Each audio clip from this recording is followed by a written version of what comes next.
The death toll continues to climb after a major pileup on the I-10 in the far West Valley. Cars, trucks, and tractor trailers all caught up in the crash near Tonopah. 6 people were killed and more than a dozen hurt. Nicole Krasean has made her way to the scene tonight. She is live, the only reporter there, along with photojournalist Laura Hess. Nicole, it looks like you're about to do an interview. What can you tell us so far? Yeah, hey Brian. Now, Warren Trent is here from the Department of Public Safety. Warren, you were very gracious to get us as close as we could to get the best information, the best viewpoint for viewers at home, because this is a big deal. And let's start with the newest information that you have for us tonight. Certainly. Well, this is a very, very horrific situation. We have 4 confirmed fatalities. We have a driver of the tractor trailer, of a tractor trailer. We have 3 individuals deceased in the vehicles.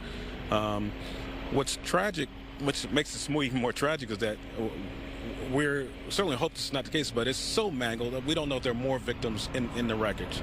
And so right now we're in a situation where there is a significant backup westbound here on the I-10, and the roadway probably will remain closed for DPS purposes. We won't be finished out here for another 4 to 6 hours at least. And I understand that that's just part of the cleanup, and then ADOT is going to be involved. Yes, so can you kind of run people through what steps are needed in a situation like this? Because it's obviously frustrating to be backed up in traffic, but the investigation is really important. Yes, so our investigators, I mean, they're going to be out here.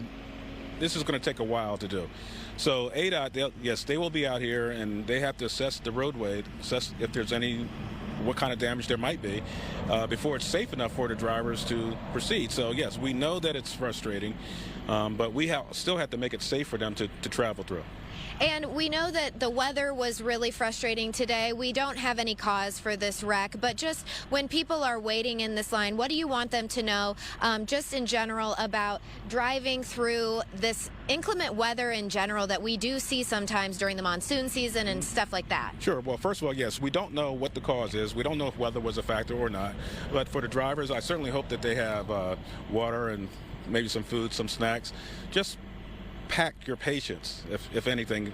That's the only thing I can say at this point. It's just a very unfortunate situation all the way around. Yeah, and we'll be thinking about the victims that we know and hoping that that death toll doesn't climb at all. Absolutely. Thank you so much for your time tonight. Thank you. Thank you. And Brian, we'll send it back to you in the studio, and we will continue, of course, to follow this tragic incident and the backup created into traffic.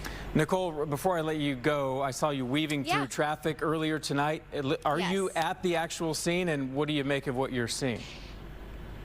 Yeah, so you can see behind us that the police tape is up just a few feet in front of us. And so what we have been able to see, you know, there's a lot of first responder vehicles. There are police tape. There's just so many people that are working this scene. As Warren mentioned, you know, this investigation is going to go on for hours, and there's a lot of parts to it. So we have actually seen a lot of different vehicles involved that are assessing things. When we passed by earlier, it looked like there were some tables, or maybe some makeshift tables, that were laid out so that they could process evidence.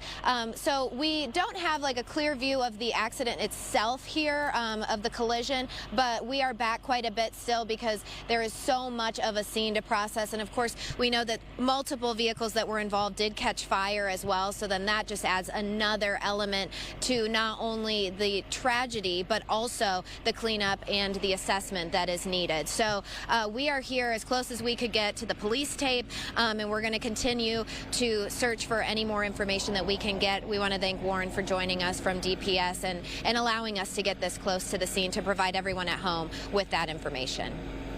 All right, Nicole, thank you. Going to be a long night ahead for sure.